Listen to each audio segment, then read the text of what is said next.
بسم الله الرحمن الرحیم. ډیره مننه. د افغانستان د کرنې د سکتور د تیرو شلو کلونو ودې ته که وګورو، مګ نظر خوا د شلو کلونو مخکې په هرې برخه کې ډیرې زیاتې پرمختګونه کړي دي. د عصري کېدو لپاره د نورو ملکو سره مقایسه کېدل په دې وخت کې شاید مشکله خبره وي، او علت یې دا ده چې اوس هم جنګونه روان دي، او له بلې خوا نه د افغانستان د کرنې سکتور څومره منابعو ته او بودیجې ته چې ضرورت لري هغومره بودیجه نه لرو.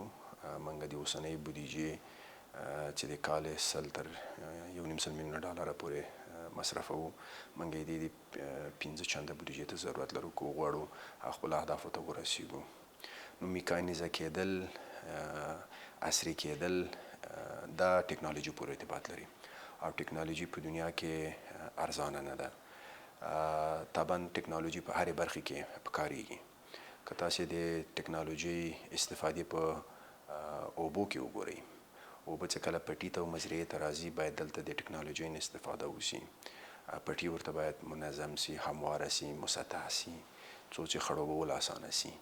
دلته د اوبو کولو عصري ټکنالوژۍ ته ضرورت ده چې د ډیرو اوبو مخه ونیسو او د ضایعاتو مخه ونیسو. بوټي ته، نبات ته هومره اوبه ورکړو چې مناسب وي ورته او په ښه اندازه تولید ولري، یعنی کمې اوبه هم ورته تاوان رسي، ډېرې اوبه هم ورته تاوان رسي. دا ټول موضوعات په نورو ملکونو کې په ټکنالوژۍ باندې برابر دي، سمبال دي، او په ده باندې مصرفونه سوي دي. موږ هم په افغانستان کې د ترویج په اندازه دا ټکنالوژیانې معرفي کړي دي. د افغانستان په ټولو زونونو کې موږ نمایشي قطعې جوړې کړي دي د معاصرې آبیارۍ لپاره، د ځمکې د هموارولو، مسطح کولو لپاره. بزګرانو ته هم مالي مرستې کړي دي، هم تخنیکي مرستې هم کړي دي، او دا قطعات هم ورته جوړ کړي چې دوی ترې زده کړه وکړي.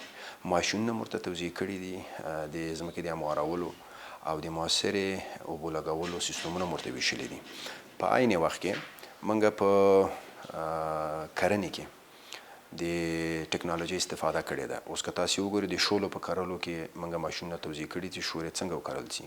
د شولو په ریبلو کې، د غنمو په کرلو کې، د غنمو په ریبلو کې تراکتورونه دي، نور داسې ټکنالوژي دي او ماشینونه دي چې د چین نه، د هند نه، د نورو ملکونو نه دا موږ وارد کړي دي، د منځنۍ اسیا نه په بزګرانو باندې میشلي دي. خو دا کفایت نه کوي. ولې په تیرو شلو کلونو کې په ډیره اندازه بودیجه په دې برخه کې د کرنې وزارت لخوا نه لګېدلې ده. دهقانانو، د بزګرانو په عامه پوهاوي باندې موږ په زرهاو پروګرامونه نیولي دي. هغوی ته هم کورسونه نیولي دي. د پوهاوي لپاره هم ورته مشخصې برنامې د مشخصو محصولاتو، مشخصو فعالیتو لپاره نیولي دي. هم ورته دا موضوعات په تیوري شکل ورته تشریح سوي دي، او هم ورته په تصویري شکل تشریح سوي دي. موږ په ساحو کې هغه ټکنالوژي انتقال کړې ده چې هغه لازم او ښې تجربې او پریکټیسونه دهقانان او بزګران په خپلو سترګو په ویډیوګانو کې او په پروجیکټرو کې وویني. حتی موږ بزګران لیږلي دي خارج ته چې د نورو ملکونو تجربې هم دوی وویني چې هلته بزګران څه کوي لګیا دي. د بزګرانو سره په ولسوالیو کې موږ مرکزونه لرو د هغوی د پوهاوي لپاره او د عملي زده کړې لپاره. مشخص مکتبونه دي د دهقانانو لپاره چې هغوی راسي په دې مکتب کې خپل مشکل هم مطرح کړي او د هغه د حل لارې لپاره د موږ مامور د ترویج او مدیریت د زراعت او ریاست د زراعت دوی سره په عامه پوهاوي کې دوی د ستونزې په حل کې کار وکړي.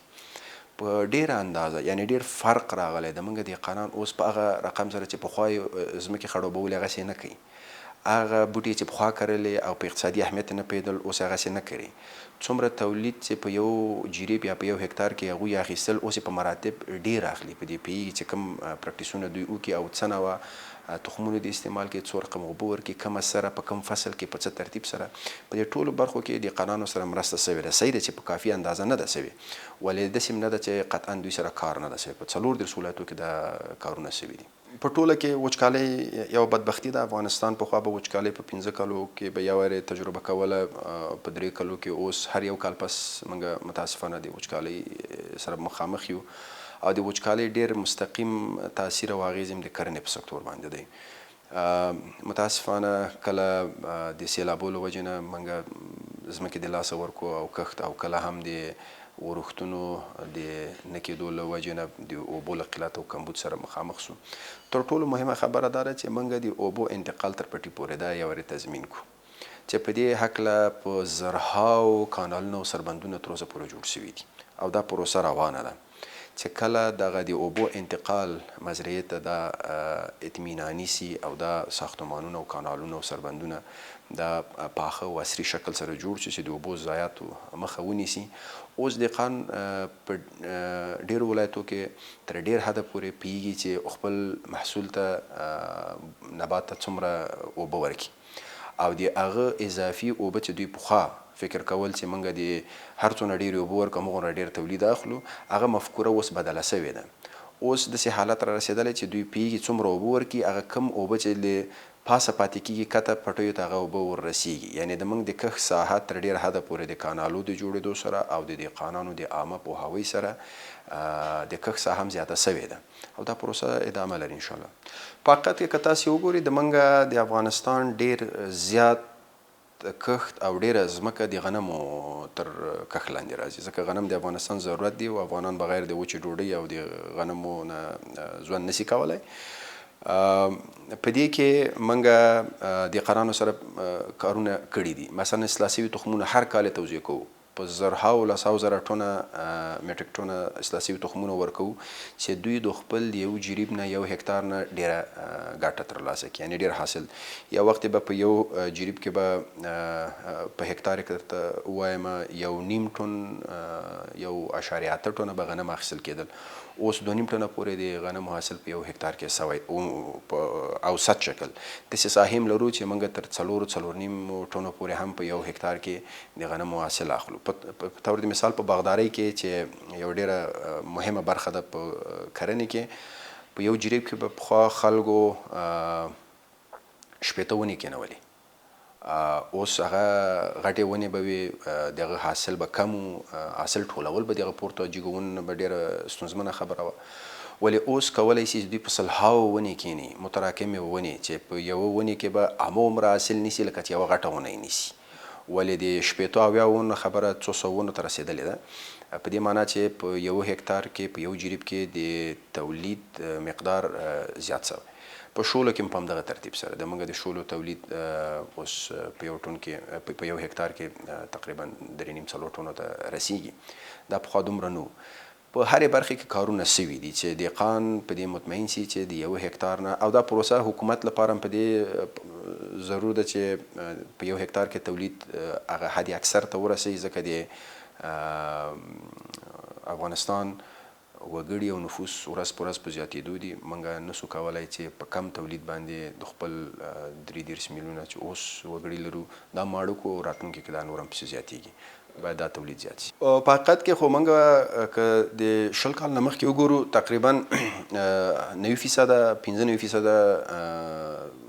زراعتي توکي به واردول، ځکه چې دلته ځان بسنې ته نه وو رسېدلي.